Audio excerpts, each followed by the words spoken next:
capture of Venezuela leader Nicolas Maduro. We have now learned today he is set to make his first court appearance in New York City as soon as tomorrow, according to what a court spokesperson tells NBC News. You're looking at some of those new images of Maduro here with Today in Venezuela, people picking up the pieces. Literally, this new video coming into us after the U.S. struck Venezuela, capturing both Maduro and his wife in this surprise military operation unlike anything we've seen in a generation.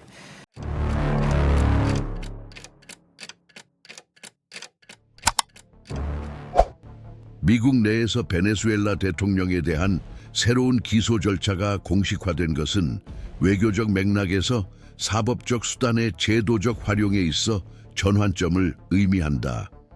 2026년 1월 미국 법무부는 2020년부터 부분적으로 비밀로 유지되어 온 마약 테러 음모 혐의로 베네수엘라 현직 대통령 니콜라스 마두로에 대한 형사소송을 공식적으로 재개하기로 결정했다. 뉴욕 남부연방지방법원의 새로운 송부를 통해 공식화된 이 사건의 재개는 외국 국가 원수에 대한 소송에서 미국 관할권의 한계에 관한 잠재적 법적 논쟁을 다시 불러일으켰다. 원래 기소장은 처음 공개됐을 때 이미 외교적 반발을 불러일으켰지만 새로운 증거 제시나 양국 간 사법 협력 언급 없이 지정학적 맥락에서 사건을 재개하기로 한 결정은 논쟁의 초점을 바꿨다. 이 사건의 영향은 당시 법정 내에서 벌어진 일에 그치지 않았다. 이 고발장은 국제, 마약 밀매, 무장단체 자금 지원, 불법적 초국적 네트워크의 정치적 이용 등 20년에 걸친 혐의를 다루고 있다.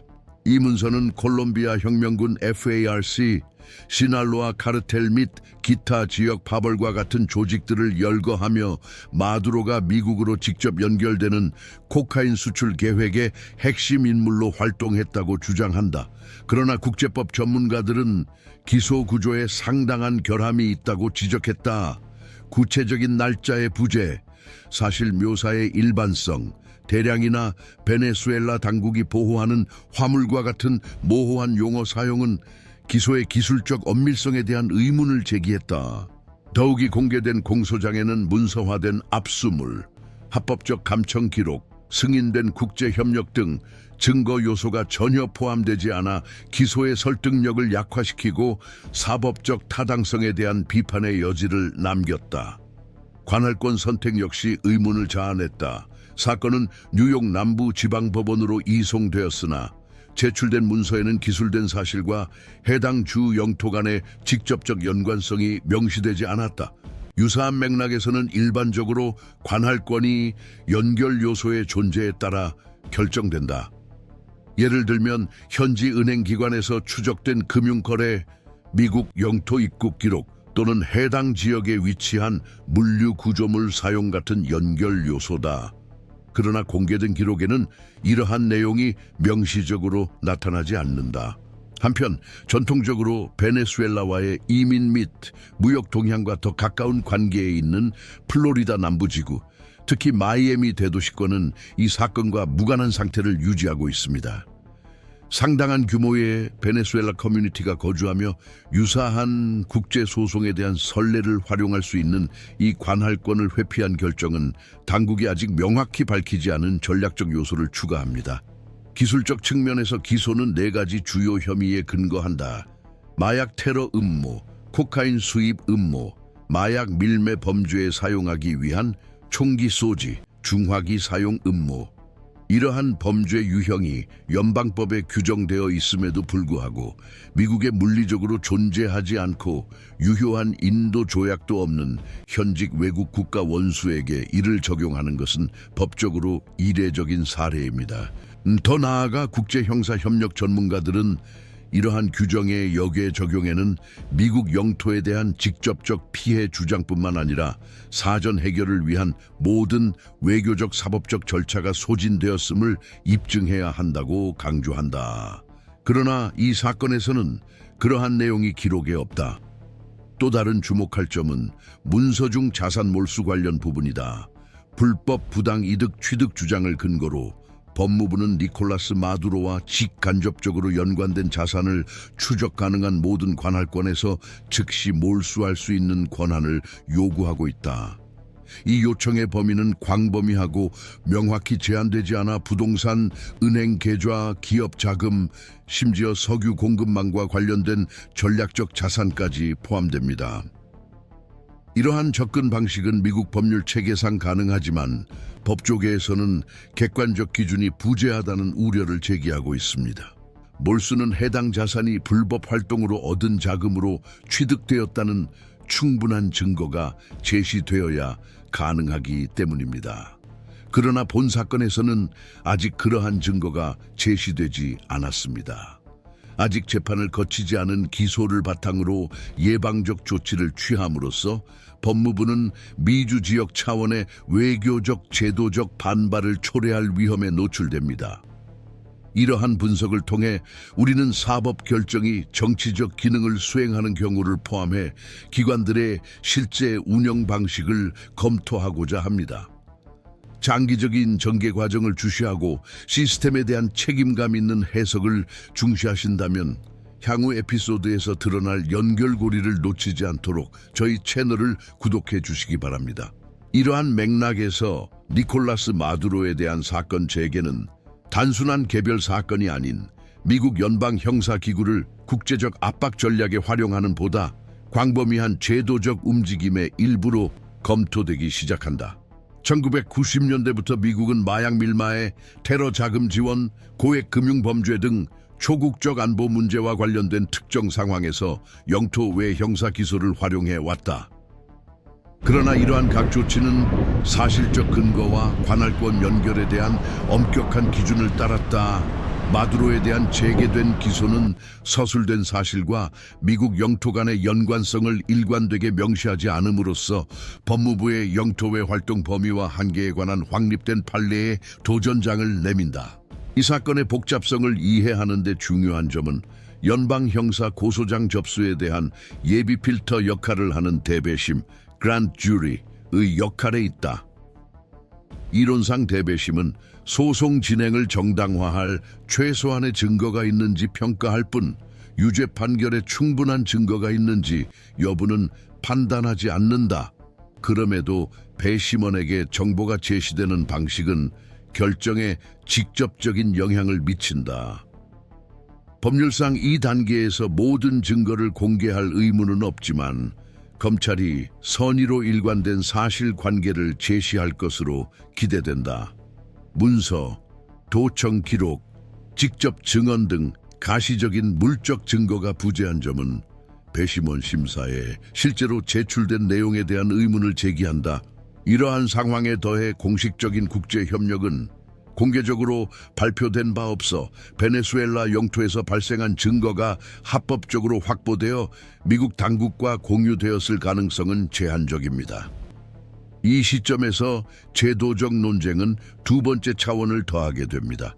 높은 지정학적 부담이 있는 맥락에서 형사사법제도의 선택적 사용에 대한 민주적 정당성 문제입니다.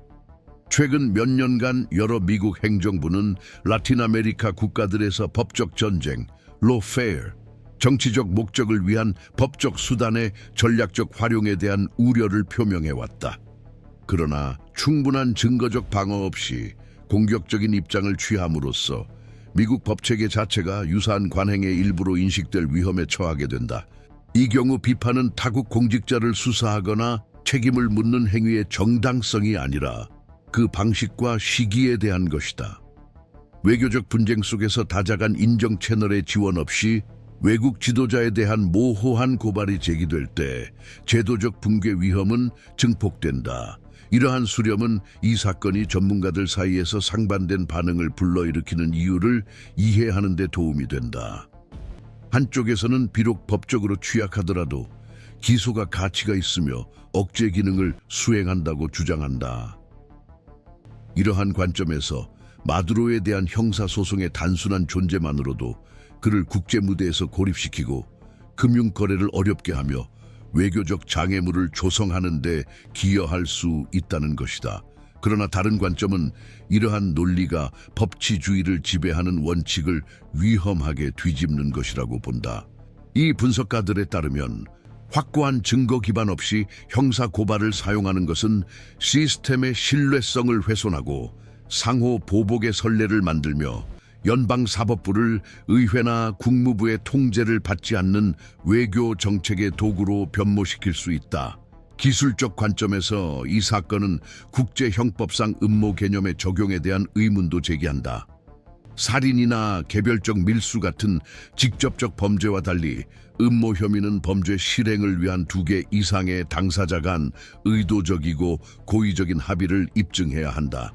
이는 다시 말해 단순히 계획의 존재뿐만 아니라 관련자들의 상호인식과 적극적인 참여를 입증할 증거를 요구한다.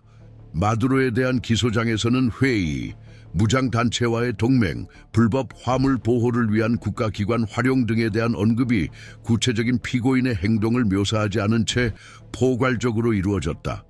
고도로 복잡한 사건에서 미국 정부는 일반적으로 이러한 유형의 기소를 뒷받침하기 위해 유죄 인정 협상, 보호 증인 또는 합법적 감청을 활용합니다. 그러나 현재까지 공개된 사건 기록에는 이러한 요소들이 전혀 나타나지 않습니다. 이러한 명백한 증거의 부재는 예상되는 형벌의 중대성과 대조를 이룹니다. 기소 내용에는 종신형 가능성과 함께 재산 몰수, 관련 개인 및 단체에 대한 부수적 제재가 포함된다. 외교적 차원에서 이 같은 기소가 지속될 경우 워싱턴과 카라카스 간 양자 협상도 어려워질 전망이다.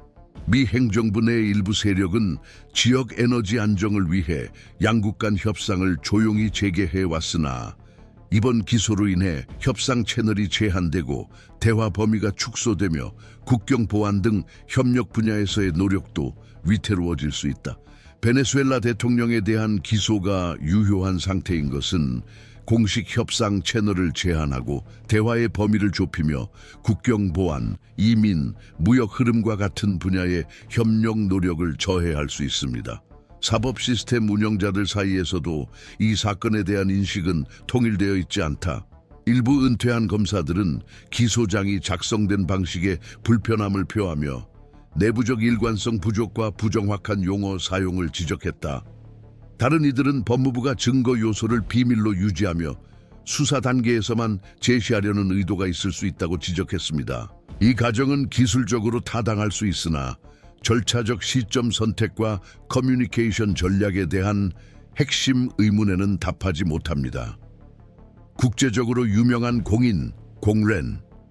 이 관련된 사건에서는 기소가 대중에게 제시되는 방식이 제도적 정당성에 대한 인식에 직접적인 영향을 미친다.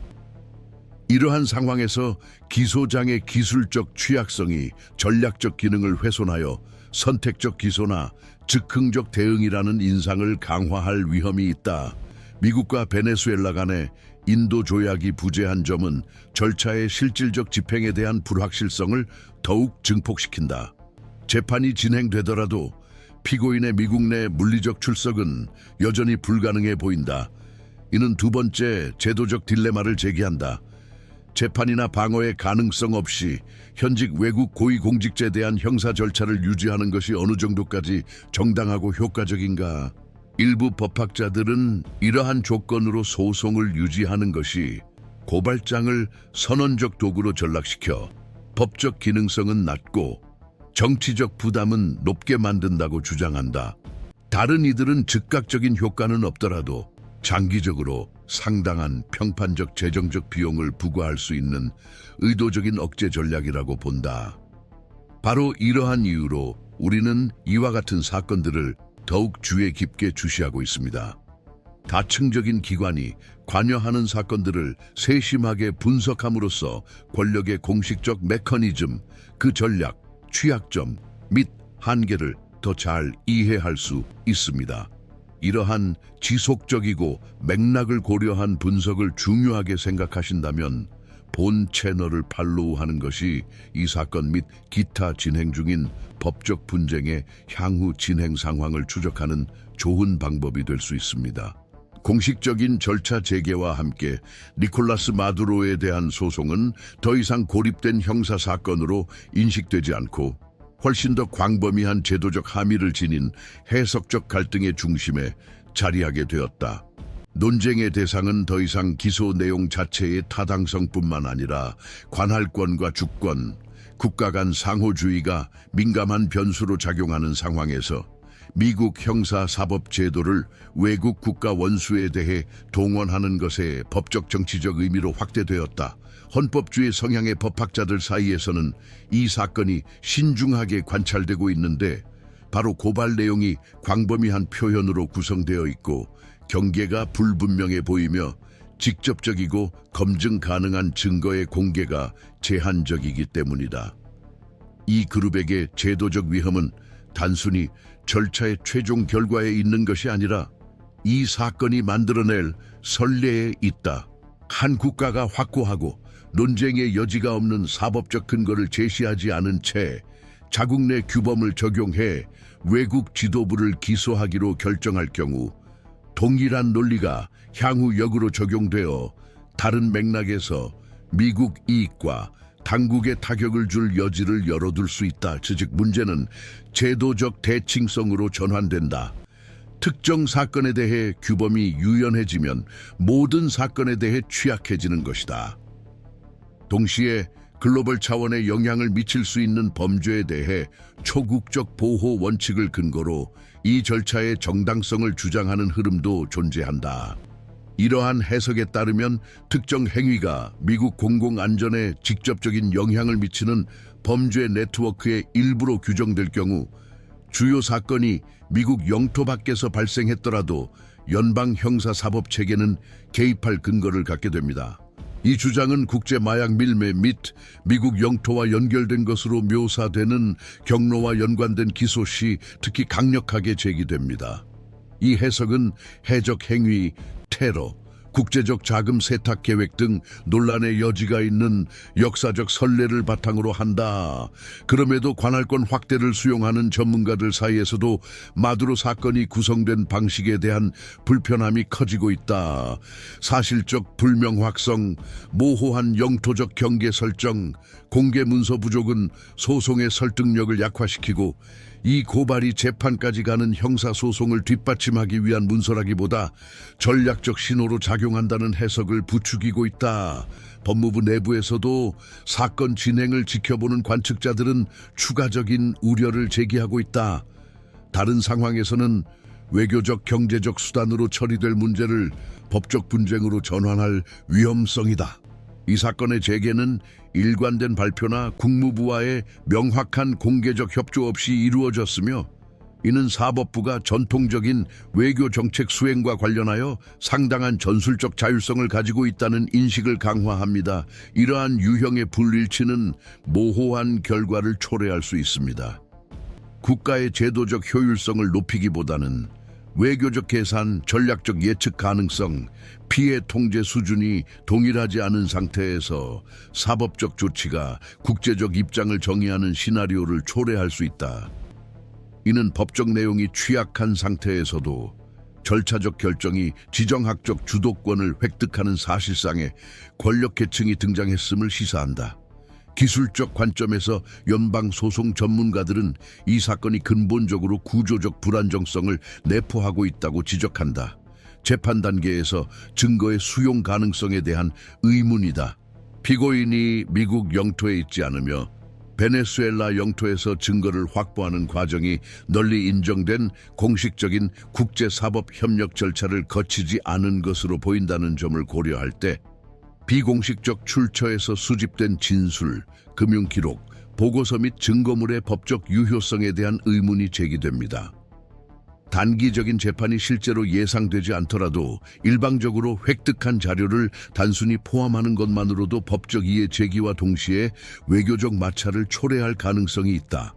이러한 취약성은 절차의 예측 가능성을 저해하고 기소 내용에 간접적으로 언급된 기업 및 금융기관을 포함한 제3자를 둘러싼 부수적 분쟁의 위험을 높인다.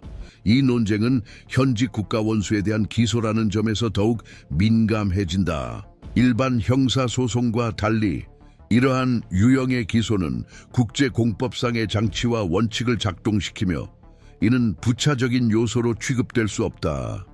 주권 면제에 관한 협약, 보편적 관할권의 객관적 한계, 형사협력에 관한 다자간 규칙은 기소를 불가능하게 하지는 않더라도 보다 일관된 정당성과 더 엄격한 제도적 절차를 요구하는 형식적 장벽을 설정한다. 고발장이 이러한 기준에 대한 명시적 언급을 생략하고 기소를 국제질서의 규칙과 어떻게 조화시킬 것인지 보여주지 못할 때 부적절성에 대한 인식은 더욱 커진다.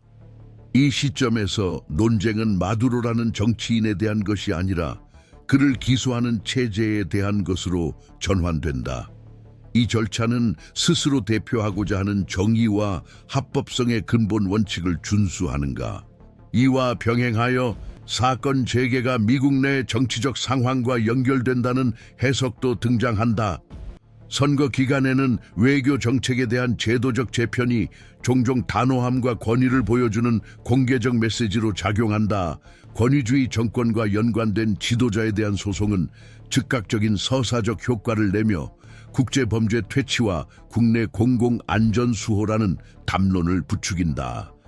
비록 당파적 개입에 객관적이고 직접적인 징후는 없지만 사건이 재개된 시점과 공개 토론에 재등장한 방식은 필연적으로 상반된 해석을 낳습니다. 일부 계층에게는 이는 국제적 마약 밀매 대응과 일관된 제스처로 보입니다. 다른 이들에게는 이 사건이 정치 무대에서 즉각적 효과를 내기 위한 도구로 구성되었으며 상징적 유용성은 높지만 사법적 전망은 불확실해 보입니다. 이 사건에 대한 의문을 더하는 또 다른 요소는 악명 높은 범죄 조직들이 기소장에 등장하는 방식이다. 고소장은 콜롬비아 혁명군, FARC, 로스제타스, 로제타스, 시날로아 카르텔, 카르텔 대 시날로아 같은 단체들을 언급하지만 이들 조직과 피고인 사이의 구체적인 운영적 연관성을 명확히 제시하지는 않는다. 이러한 전략은 두 가지 기능을 동시에 수행할 수 있다. 첫째는 대규모 국제적 위협이라는 서사적 틀을 구축하여 중대성을 강조하는 것이다. 둘째는 향후 조치를 위한 토대를 마련하여 동일한 수사 구조해 다른 지역 행위자들을 포함하는 전개 가능성을 열어놓는 것이다. 그러나 마두로에게 귀속된 관여 정도를 객관적으로 명확히 하지 않은 채 이러한 구성은 추측의 여지를 확대하고 법적 논리를 약화시켜 사건이 절차적 일관성보다 수사적 효과에 더 초점을 맞춘 것처럼 보이게 한다. 기소의 실질적 효과에 대한 해석도 엇갈린다. 재판 없이도 진행 중인 소송은 실질적 비용을 초래할 수 있다. 국제 이동 제한, 재정적 제약, 외교적 압박, 동맹국들이 부추기는 2차 제재 같은 간접적 압박 수단의 근거 등이 그것이다. 이러한 효과는 실질적으로 가장 즉각적인 목표일 수 있다. 그러나 제도적 대가가 따른다. 기소가 진전되지 않고 강화되지 않으며 일관된 증거를 제시하지 못할 경우 그 장기화는 국제 형사 사법 분야에서 미국 시스템의 신뢰성을 훼손하는 경향이 있습니다.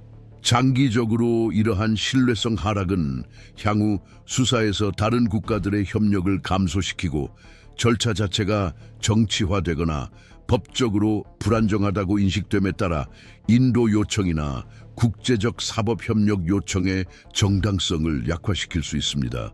따라서 이 사건의 최종 방향에 대해서는 합의가 이루어지지 않고 있다. 일부 분석가들은 이 사건이 전략적 유보 상태로 유지될 것이라고 믿는다.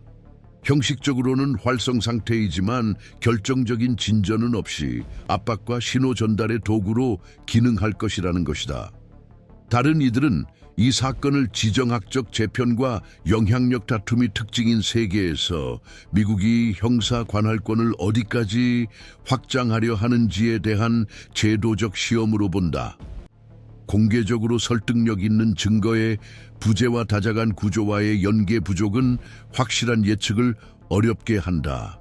그러나 분명한 것은 이 사건이 이미 전환점이 되었다는 점이다.